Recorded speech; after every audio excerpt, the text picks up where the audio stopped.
Hey everyone, welcome back to another episode of the Easy Conversations podcast, a podcast about having easy conversations, where we talk about mental health, adversity, spirituality, and societal issues. I'm your host, Furkan Dandia. Join me in this inspiring podcast episode as we delve into the captivating journey of Dina Kaplan, a trailblazing entrepreneur who dared to redefine success. In this candid conversation, we explore her bold decision to step away from her thriving startup and embark on a profound journey of self-discovery. Dina, known for her pioneering role in the tech industry, shares her story of her pivot, revealing the challenges and triumphs that led to her uncover her true purpose. With compelling insights, she takes us through the pivotal moments that inspired her to carve a new path and lay the foundation for the path, her transformative venture. Discover the raw emotions, invaluable lessons, and transformative experiences that shape Dina's personal and professional evolution. From the corridors of being a part of a tech startup to the serene corners of self-reflection, Dina's tale offers a wealth of wisdom for anyone seeking to reevaluate their own journey and find the courage to pursue their passions. Tune into this episode as we unravel the power of self-discovery, resilience, and reinvention with Dina, a visionary entrepreneur who turned her quest for authenticity into the creation of The Path, a platform that is redefining how we connect and engage with the world. Dina is the founder of The Path and a certified meditation teacher who since 2014 has been leading meditations and retreats around the world for individuals, corporations, festivals, conferences, and more. Dina writes about mindfulness for entrepreneurs in Forbes and has written about meditation for the New York Times, Time Magazine's Model Brand, the Standard Hotel Group, and Medium. Dina has studied and practiced dozens of meditation techniques, including Vipassana, mindfulness-based stress reduction, Vedic or mantra meditation, loving kindness or metta meditation, and more. Dina's mission is to give people the tools and inspiration to begin and continue a daily practice and to create community around meditation. Before The Path, Dina was an Emmy Award-winning journalist and founder of the digital media startup Blip. Please check out the show notes to get a hold of Dina, and please leave a 5-star review or comments in the comment section letting us know what you thought about the episode. Thank you.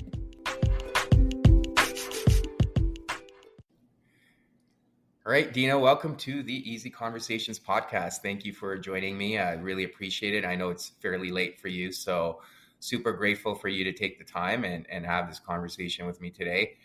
But before we get started, I do want to give you an opportunity to introduce yourselves to the listeners and let us know a little bit about what it is that you do, and then we'll jump right into it.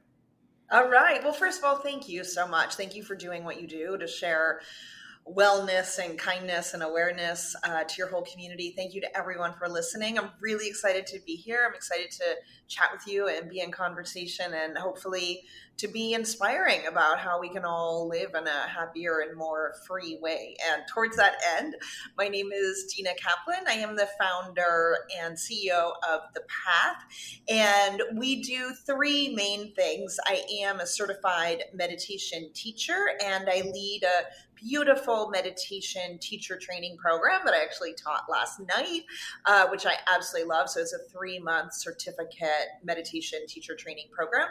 I also run a once-a-year curated meditation retreat. That's called Mela. It's a really good time to talk about that because that is coming up. If you're interested in that, it's thepath.com/Mela apply, or for anything or any way that I can support you in meditation. You can also just email me at sit is another word for meditation, SIT, at thepath.com. And then we also have a wonderful meditation course that was my dream to create for about 8 years. It's called 30 Days to Meditator. It's at thepath.com/30 days. And the idea here is to teach people how to meditate in just 30 days for the rest of their lives without needing an app. So that if you want to meditate or feel more relaxation or calm or freedom or whatever might bring you to meditation, you don't need to turn on your phone to do that. You don't need to choose a teacher and a time and a length. You will have a whole variety of meditation techniques you can do on your own, however and wherever you want for the rest of your life. And then of course I do meditation for people and companies and festivals, and I love to go around the world and teach meditation and guide retreats. So you're noticing a theme here, a lot around meditation. And I also write about meditation for a bunch of different publications. So I kind of feel like my legacy right now is to share more calm relaxation and freedom and empowerment and choices for people all around the world. Yeah, well, that's amazing. And just out of curiosity, why 30 days? And I'll put in a plug here. The reason why I ask is because I just released my book and it's focused on 30 days to self-love. But I want to understand why 30 days, and I can share why I thought of 30 days on my end. Yeah, well, congratulations. That Thank you. is awesome. And self love is huge. So I'm really excited that you're doing that. The world needs that. And I can't wait to read your book. So I just had a very kind of powerful friend of mine who's always said, no, I'm not into meditation. Not for me, not for me, not for me. And then I told her about 30 days to meditate, or right after we finished the course. So it's kind of hot off the press. And she said, wait, it's not something I need to do for 8 years for the rest of my life. She said meditation always felt so intimidating. It's like Mm. another thing like flossing your teeth that you're going to have to do for the rest of your life. She said the idea of learning it in just 30 days and knowing it for the rest of her life, it made it really palatable. Like, this is something that I can do. And Mhm. yeah, so I love that idea that in just 1 month, you can learn this new thing that can have such a positive impact on your mind and your body and your life, and learn it in just 1 month. It feels really easy and doable. Yeah, absolutely. That's how I looked at it. I'm like, if people can practice something of self love for themselves, whether it's journaling or thinking about self love, how they can manifest it more into their daily life over the course of a month, it could become a habit. And that's how I kind of envisioned it. So we'll see how that works out. But your story, right? Like, I just wanted to touch on that. Why meditation now, coming and considering your past? Like, if you don't mind sharing, what brought you to this state, and in terms of all the work you're doing now. Yeah, it's a pretty hardcore story. By the way, thank you for what you're sharing. And that's what I meant to say. So thank you for doing a better job than I did. It's the idea is to create a habit in 30 days, exactly as you said. So I come from a really unusual background for this. I came from a pretty business oriented family. My dad is a professor at Harvard Business School. My sister is a doctor, but essentially running two medical practices. And I used to run a startup. So I founded it with four other partners and was helping to run a tech company for 7 years.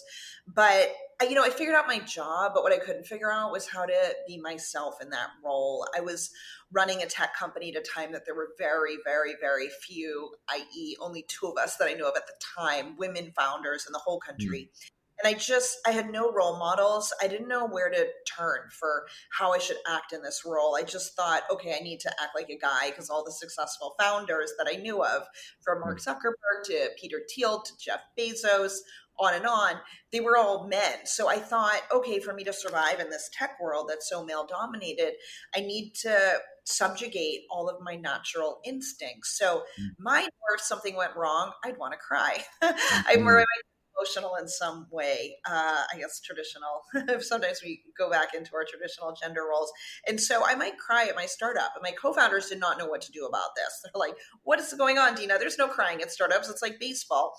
So over time, I just learned to suppress all of my natural instincts. And I Mm. can be funny, or at least try to be, and fun and weird and quirky and, just very me, but I wasn't sure that that would fit in at a startup. Would that fit in into this male dominated kind of bro environment? So Mhm. I suppressed my natural personality. And what's interesting is what happened is that my body revolted on me and I started having panic attacks. I didn't know what they were or why this was happening, but they started happening constantly. And I don't know if you or anyone in your community can relate to this. I feel like I was about to faint. Like I would feel tingles at the top of my head. They would shoot down through my whole body. And it was so bad that for me, having these constantly for 2 years while running the company, I was afraid to cross the street by myself because I didn't know if I'd make it to the other side. I was way too afraid to take the subway because I had panic attacks in the subway and would be holding onto the wall, like praying that something awful wasn't about to happen to me. Mhm. So it's almost like I stopped living as a really free moving human. It was a really scary existence, and yet I completely masked this. Nobody knew. I looked great from the outside. I would still do my hair every day and do my makeup and put on nice clothes and pretend that everything was okay, when in fact I was an absolute disaster on the inside. Hmm. One day when I was across the street from my office, I wasn't even sure I could cross the street, a 13-second walk in Soho in Lower Manhattan. We were based out of New York, the startup. I wasn't even sure I could make it to the other side. It was like this voice of intuition came through me, and it said, you've got to get out of here. You need to lead the opposite life in the opposite part of the world, and you need to act right away. And so I had raised $1 gazillion for this company. I was the face of the company. I was super involved in the operations of the company, and I gave everything away. I gave it all away in a Hmm. moment. And I did a transition with the board, but I ended up booking a one-way flight to Asia, and with a smile and a wink and a nod to the cliche, I flew to Bali. I'd never been. I kept teasing my coworkers, when we sell the company, I'm going to move to Bali. And they said, maybe you should try going there for a couple of days first. So I booked a one-way ticket to Bali, and I ended up traveling around the world for 2.5 years in the end, in a journey to get healthy and to learn, really relearn to have the confidence to be myself. Yeah, yeah. No, thank you for sharing all that. And I mean, there's a lot to unpack there. So, I mean, I can relate when we don't listen to our inner voice, or we're not finding a way to express our true emotions. They do come out in different ways, and often that's presented as a disease or illness or chronic pain, because it is that stress building up on the inside. And that's amazing that you had that inner voice that told you what to do, and we all have it from time to time, and we seldom listen to that voice, because obviously it requires a lot of courage, and sometimes it's giving up a lot of things that we've created in our life that makes us feel comfortable. In your case, walking away from this company and walking away from the money, that takes a lot of courage, but it was something that you believed in. And how was that process? Like, was there any reluctance, or was there any hesitation on your end where you had to think through all of it, or you just kind of went with it?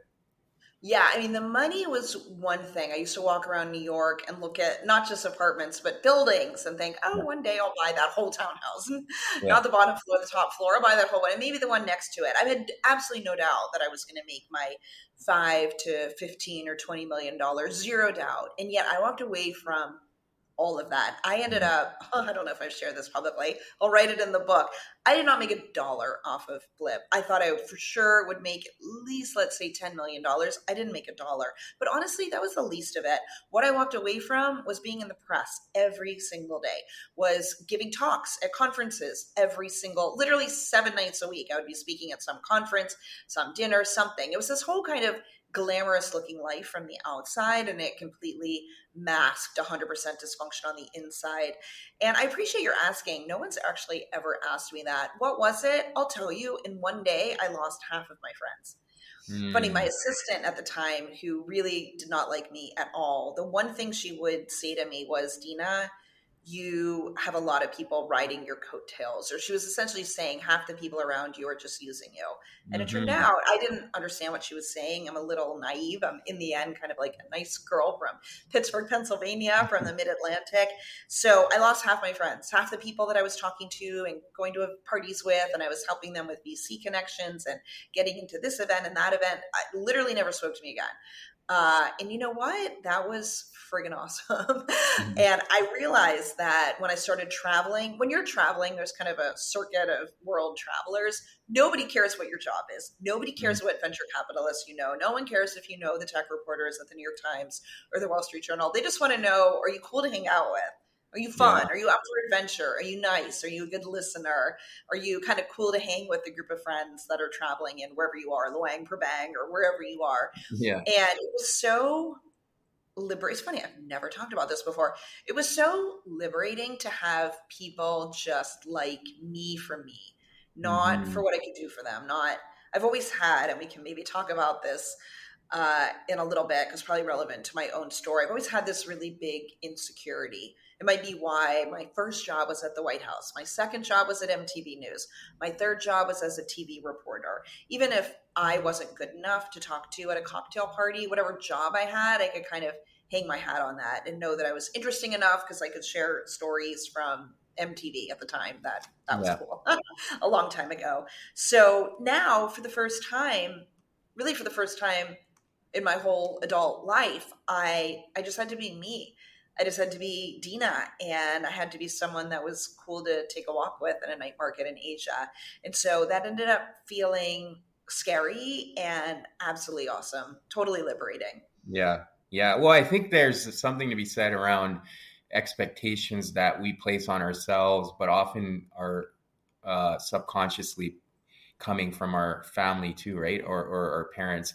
I know I took on a lot of it from my parents, but as you mentioned earlier, your dad's a professor at Harvard, and your sister's a doctor with 2 practices. So, like, when you're surrounded by that, you almost want to also step up or do things to kind of fit in, right? And then we put that pressure on ourselves, and it doesn't matter what we end up doing.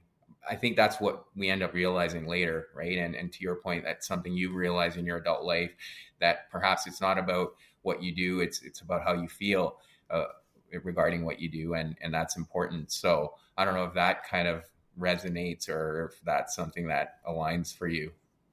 Yeah, it's funny. So my dad is a professor at Harvard Business School and would always say the greatest thing that you can do as a person in the working world is to create a company and give good jobs to people and pay taxes into whatever country you're paying taxes into and be part of the functioning economy, world economy. So I thought, okay, I need to be an entrepreneur. The truth of the matter is I'm not really so well suited to being an entrepreneur, because a lot of that is management, and you're in meetings and you're running finance and doing your books every month and all of that. So it's funny, I'm probably a better writer. And my parents said to me about 10 years ago, we always thought you'd be a writer. Like, oh God, you're absolutely killing me right now. So yeah, we're just meant to be ourselves. It's funny, I wrote an email to the Path community today to promote my friend Ozan Viral's book, and he's writing a book that actually came out today called Awaken Your Genius, like how to do a better job just being yourself. And I feel like we could all take lessons in that. How can we take a lesson in having the confidence to be yourself? Yeah. Yeah, no, absolutely. And I guess as part of your journey then, going to Bali and then traveling the world for 2.5 years, one of the things I've learned through travel is it gives you different perspective. And to your point, you also met other people, you get to learn about people's stories. But I think just exploring makes you realize there's so much more to life than just being cooped up in an office or trying to make money or raise money for that matter. What was your experience like? What were some of the main realizations you had as you were exploring the world? Thank you. By the way, you're the best listener ever. 2000 props to you for Thanks. that. So, as I began traveling, I had some really profound things happen. And I'll echo back what you're saying. My friend Gary Rabkin wrote to me one day, and I said, I'm learning so much about myself. I'm learning about the world, but I'm learning even more about myself. And he said, you take a fish out of the water, you learn a lot about the fish. I mean, you can't. It would be very hard to program a person. I know people are trying right now, but you don't know how you're going to respond in all these different situations until you're in them. And you're in Mhm. so many different situations kind of every hour, every minute when you're traveling, that it's a wonderful way to learn about yourself. So I had a moment when I was in northern Thailand in this beautiful hilltop town of Pai, and I met a fellow traveler, and he said, use this time that you have, Dina, that's like a gift, to conquer your fear. And what he said, it just went right over my head. Oh my gosh, as I talk about this, whew. We're getting real here, so let's get Yeah. real. So I kept thinking about what he was saying, but it didn't make a lot of sense to me. And then 1 month later, so I actually went to Cambodia. I saw Angkor Wat. I went to the Killing Fields, very deep time, very thought-provoking in Cambodia. And then I came back to Thailand, and I was on, for the first time, the beautiful Thai island, so the first time in a long time. Mm-hmm. And I was walking down a path in this beautiful island of Koh Taus on the eastern side of Thailand. And all of a sudden, this fellow traveler's words from a month ago came through me. Use this time that you have like a gift to conquer your fear. And I realized, oh my gosh, I'm living with so much fear. I just didn't label it as fear. I'm even afraid to walk down a street by myself. I'm having panic attacks constantly. And I decided to take a huge gamble. I decided that I wanted to start conquering all of my physical fears and hope that I could overcome my biggest fear of all, which was having the confidence to just be myself, to ask for help, to say what was on my mind, to try to be funny, to be quirky, to really be me. And it was amazing that this realization took place in Koh Tao because it's the scuba capital of Asia. And my biggest fear was scuba diving because somebody had died on the first scuba diving trip I'd ever taken as a kid with my family. And at that moment, I had just thought, okay, clearly I'm not meant to scuba dive. If someone died on my first ever scuba trip, what are the chances of that? But I realized in that moment that if I wanted to really conquer fear, I needed to start with a huge one. So I went up to what I'd heard was the best scuba shop at Koh Tao called Scuba Junction. And I said, hey, someone died on my first ever scuba diving trip. And I'm having panic attacks constantly above ground, but I'd like to learn to dive. And they said, can you pay? And I said, yeah, I can pay for a discovery dive. And they said, okay, come back tomorrow. So I went back the next day. I prayed no one else would show up. No one else showed up.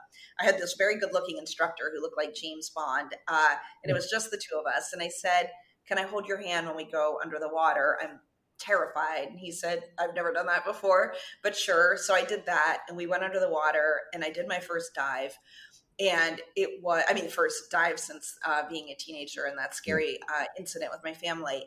And I did it. And I came away feeling like a different person. I felt so confident. And I knew from that moment onwards that my life was going to change and that I could do things, shift patterns, and do things I never thought I could do in my life. Mm-hmm. Yeah, no, that's a pretty cool story. And for that other fellow traveler to see something in you and be able to point it out, right? We often have those moments. I can think of a couple where someone's just seen me in a way that's really profound and pointed something out. So yeah, that's amazing. So then after all those experiences, I'm sure there were probably more where you had to face your fears. What made you want to go down this path of being a meditation teacher and doing all the work you're doing today? So it came in the form, my Pied Pipers, my gurus always seem to come in the form of these good looking gentlemen. I don't know what's going on with that. But another one was walking off a plane with me right behind me when I just landed in India for the first time. And it was actually all these Northern European guys. There's another Northern European traveler who I'd never met before. And as I'm walking off the plane, he said, what's your plan for India? And I said, I don't know. I'm actually pretty afraid to be here by myself. And he said, well, I'm going on a retreat. Do you want to come with me? So I actually thought he was asking me on a date. I said yes. Turns out he was taking me to a 12-day gender segregated silent Vipassana meditation retreat, which is like the worst date of all time. But there I was, having followed this cute guy and gender segregated now. And what he hadn't mentioned is that there would be no soap and no toilet paper, and that it would be 120 degrees about Fahrenheit, about 40 degrees Celsius. So hot, I literally thought I was going to die. And show up. And that was how I learned to meditate. There was no way out. There were no tut-tuts, no buses, no Ubers, no nothing. I had to stay. And on this retreat, we were meditating 10 hours a day. They took your phone, your computer, everything, even business cards, everything was taken away from you. And you're really just meditating 10 hours a day and sleeping and washing clothes and eating, nothing else. You weren't even allowed to walk or do yoga. But I really learned how to meditate on this retreat. And on day 8 of the retreat, so about 86 or 7 hours into meditation, I had this huge insight. And I realized that I had been optimizing my entire life to be popular after having been bullied as a little kid at summer camp, something I'd never thought about before. And at the minute I had this realization, it was like a flash of lightning. flashed up through me and exploded over my head. And this voice again, like at that intersection, came to me and it said, "You're going to come out of this retreat a better person. And everyone should have the chance to do this. A better person, meaning I would finally gain the confidence to be myself and not be so Mm, pleasing." So that voice said, everyone should have the chance to do this, but it doesn't need to be this hard. When you're ready to go back to the United States, you will start a company. You will be part of the movement that pushes meditation to the mainstream. You'll make it fun and delightful and beautiful and, dare I say, sexy to meditate, and you'll call the company the path. And I opened my eyes. I'm surrounded by 199 people from India and just a handful of other Westerners.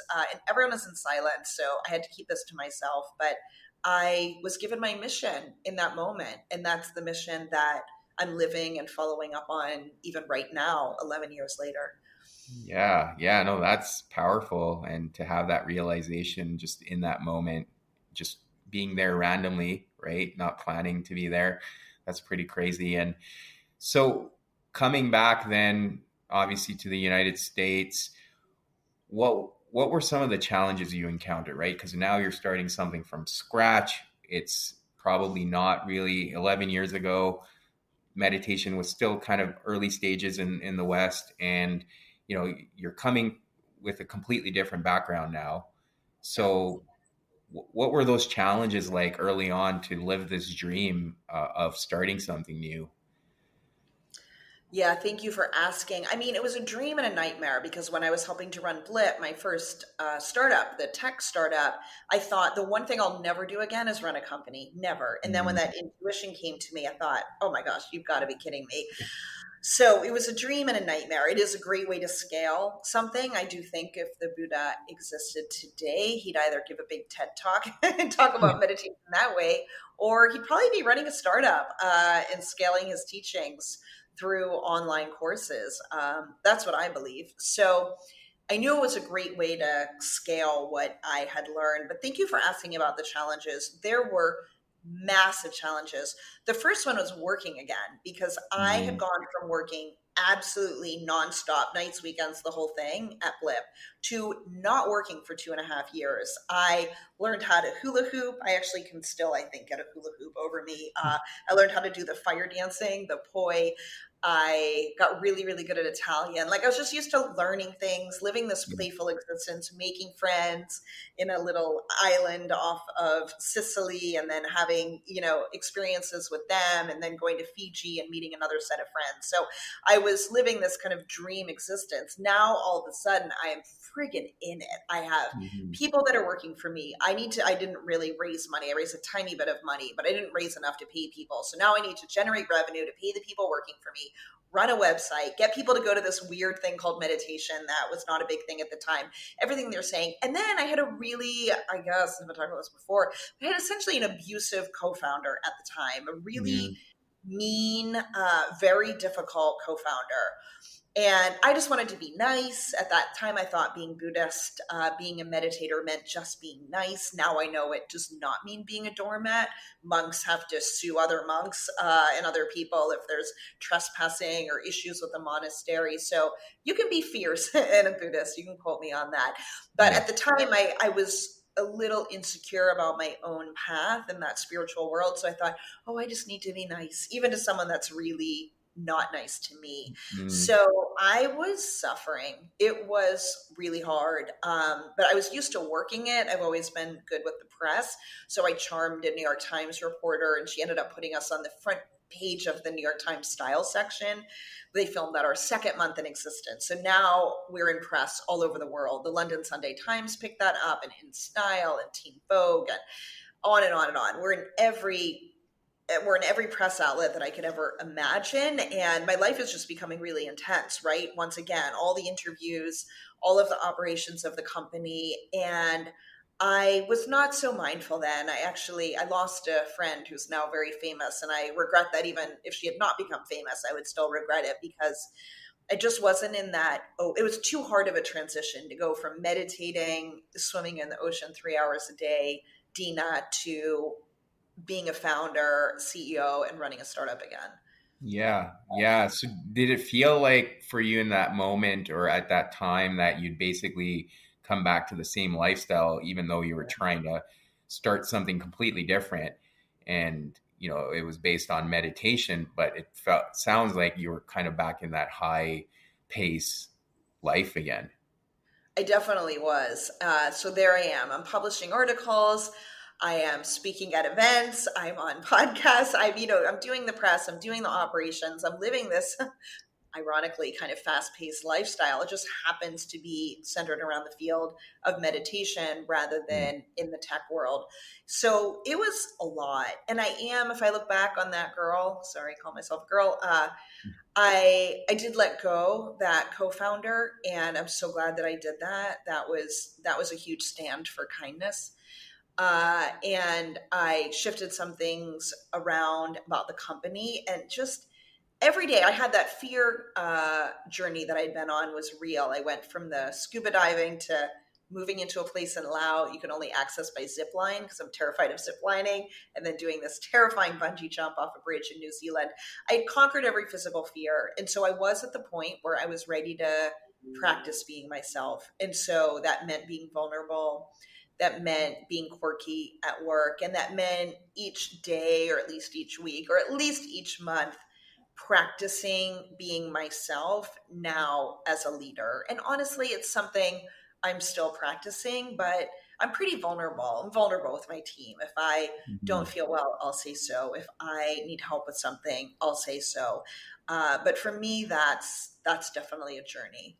Right, right. So it sounds like, earlier on when you were doing that startup work and suppressing your emotions, now it's important for you to be vulnerable and be open about what you're experiencing and asking for help, which is something you said you promised yourself. So, yeah. So, I mean, obviously, it's all a work in progress, and we're all figuring it out, right? And then you said the importance of being yourself is so crucial for you, and we kind of hear that quite a bit in the media and everywhere. Be yourself, be yourself. And I mean, I kind of have an idea what that means, but what does it mean for you to be yourself? And how is it different than what is so cliche in the media of being told to be ourselves? Yeah, it's a good question. And I'll say that I don't want to say I struggle with it, but I'm very mindful of it because I've also taken the Buddhist vows. So, yes, be yourself, but also do no harm. So, do no harm with your language, but also do no harm with your actions. I actually realized a point of vulnerability, not to get too vulnerable, but we are going there Yeah. already. A point of vulnerability that I have is that I'm so careful to not do any harm with my voice, which is part of the Buddhist vows, that if I'm very angry at someone or hurt, let's say in a professional context, I won't say anything. I won't say Mm. anything. So now I've done no harm, but they can probably feel and know that I'm mad and I'm angry. And I think part of my own practice will be to express myself. That felt badly when I felt hurt when to Hmm. express myself and have enough confidence to do that and not worry so much how the other person will take it, rather than just not saying anything, because I will have a tendency to just clam up if I am upset. So at least I'm not raging. I'm not raging. I'm not mean, but almost to a fault. So for me, I know myself. I will tell a ton of jokes, and about half of them will be funny. So if I'm myself, what does that mean? That means I'm like, not to date myself, but I'm kind of like a Naked Gun movie, right? I was like, keep trying to be funny. I'll say things that are a little weird, quirky. I will need time off. I love to take at least 24 hours off every week. I don't always do it. I seek to do it. And I mean a full 24 hours off everything, Yeah. phone, computer, all digital. So I'll say if I need that, I'll know. Like today, I knew that I wasn't feeling well. We're about to produce Mela, so I've got million gazillion things going on in terms of production and marketing and all of that. And I could feel in my body as a Vipassana meditator, I could feel, I feel stressed. So rather than working inside, I what is being myself. That meant I can go outside. Maybe that's not a big move, but the old me would not have done that. The Blip TV startup Dina would not have done that. But I went outside. I'm in Savannah right now this week, so I went to a beautiful field outside, Forsyth Park, and kept my phone, so I was able to get some work done. But I looked at the trees. I was able to kind of do some fun things. I went to a chocolate shop. So it means taking care of myself, not just powering through, sort of following my own intuition as to what's healthy for me and what's not. Yeah, for sure. And I definitely agree with you. I mean, to be able to express ourselves, I think often we get told, or the messaging we receive, is even being angry is a negative emotion. But I think being angry is fine. It's how you communicate it, right? And there's being assertive, not raging on other people, but expressing yourself. And I think that's the idea of being yourself. That's at least what I've integrated into my life, is speaking my truth, whatever that may be.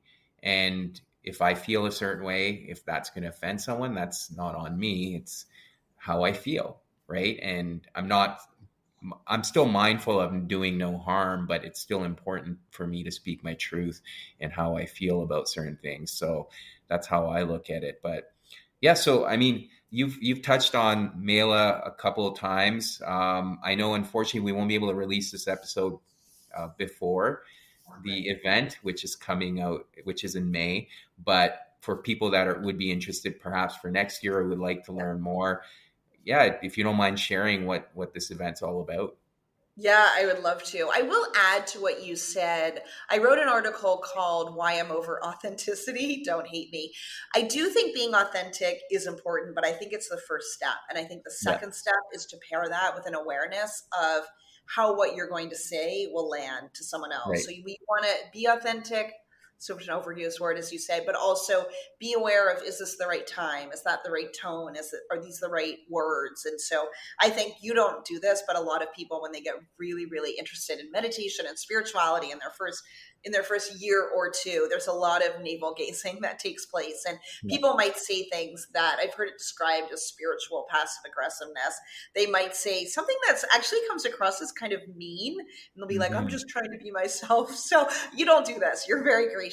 But I do think pairing authenticity with an awareness of how that will land on someone else, that's a true superpower. So Yeah. I'm not perfect at that. I think I actually probably hold back too much, but that's a balance there. Okay, now Yeah, getting to oh, go ahead. no, I appreciate you adding that for sure. But yeah, go ahead.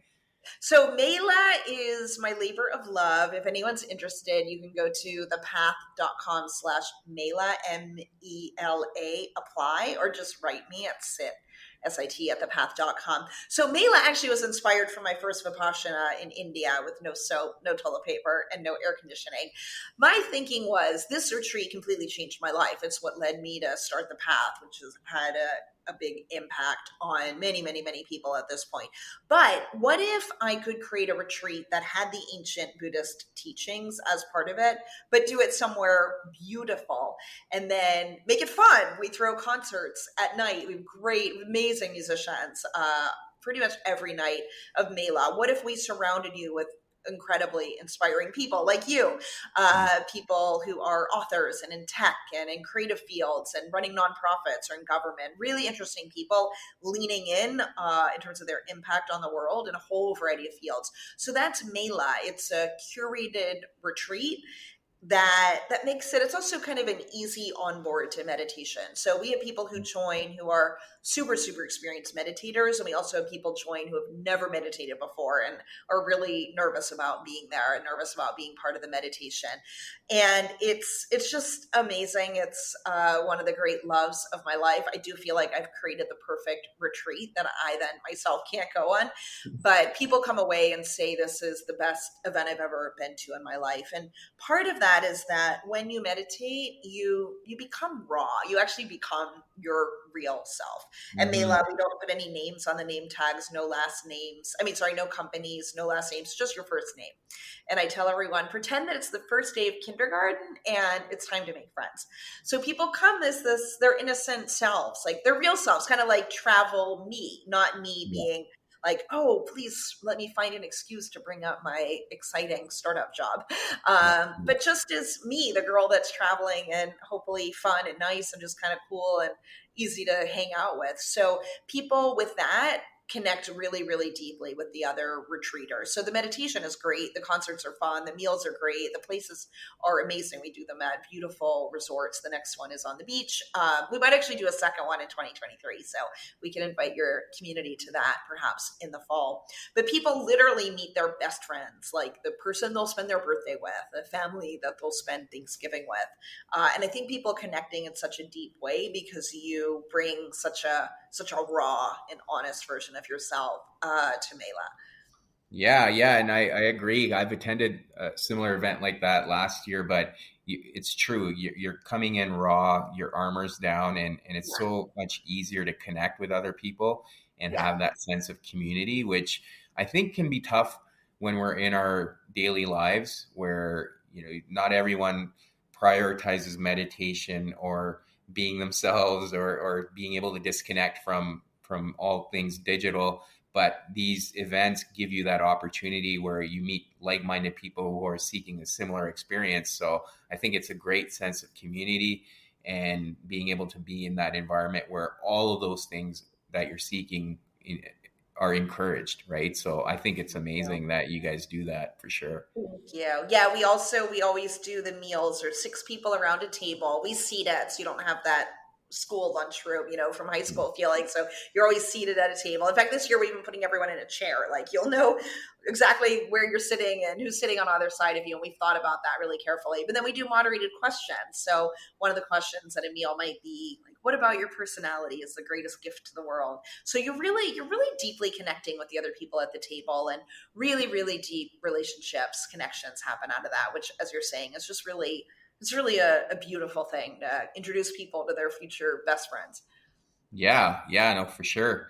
Yeah, I mean, Dina, this has been great. I've really enjoyed this conversation and hearing your story. I appreciate you being vulnerable and sharing so much with us. Is there anything else you feel like that would be relevant for the listeners that perhaps we haven't covered in as part of your journey that you've taken back and that you feel like other people can benefit from and perhaps might be struggling with as well? Thank you, Hirkon. This has been an absolute delight. Yeah, I would say that we have these patterns in our personalities. We have ways that we do things. One of the things that I teach a lot in our teacher training and think a lot about just during the day is that we have these potential moments of freedom throughout the day, and that's essentially to take your expected behavior. Let's say you're at a coffee shop and the barista forgets your order, which for some reason happens a lot to me. It's like my Buddhist test every day at the coffee shop. So you might be tempted to get angry, to think, what was me? Why is this happening? Why am I always ignored? But what if you could just take that as a freedom moment, let it be empty, as we'd say in Buddhism, and not assign a story to it? Maybe they just forgot, they're busy, they're stressed, whatever, they woke up late, whatever's going on in their lives, and actually just choose to be kind, just Hmm. because. Like that's a freedom moment. And I guess paired with that, I would say we're a lot more powerful than we realize. We have so much freedom and so much power to use language that we want to use, to be kind with our actions, even for no reason, even when someone isn't kind to us. So rather than thinking about yourself or all of us as a human race as having all these negative things happen to us, I like to encourage people to think of themselves as being really powerful and having a Hmm. lot of freedom. And just with that freedom, making great choices to uplift people, to be kind, to be compassionate. And with that, we can live in a much lighter way, even just in our daily life. Yeah, yeah, I agree with you. That's beautiful. And Dina, I know you've shared some ways that people can get a hold of you, but typically I give the guests an opportunity to share other ways of being contacted, whether it's online or social media. I don't know if you want to share any of that for the listeners, but I'll leave that up to you. Oh, thank you. It's so kind. Thank you so much. Yes, my Instagram, I'm super, super active on. So that's at Dina Kaplan, at DinaKaplan. So yeah, please follow me there. I'm super active about that. We'll put our teacher training programs up on there usually, I think most of the time, or at the dot path. The path, my company is at the dot path. So we're really good about it there. And yeah, just email me if anything strikes you. Sit at thepath.com. When I do incredible podcasts like this, we usually get a lot of emails, and it's really moving. And I want to help people. I want to help you. I want to help people to feel more powerful, but also to feel more relaxed and to live with more delight and joy. So yeah, please feel free to reach out to me. Oh, and actually, probably the best thing to do is to go to our site. It's thepath.com, like a path in the woods, thepath.com, and just sign up for our invitation list. We don't send a ton of emails at all. We usually don't even send 2 a month, but we will invite you to some cool things, and we'd love to stay in touch that way. Yeah, that's perfect. I'll put all of that in the show notes so people will have that. But Dina, thank you again. I really appreciate you taking the time. I know you've got a busy schedule, so appreciate it very much. Thank you. You're the best interviewer and listener, I think, in world history. So I tip my hat to you, bow my head, whatever that expression is for Con. Thank you so much. Yeah, I appreciate that. Thank you. Thank you for checking out this episode with Dina. As always, please leave a review or a comment in the comment section letting us know what you thought about this episode. Or please subscribe to the podcast if you already haven't done so. That's the best way to support this podcast. Until next week.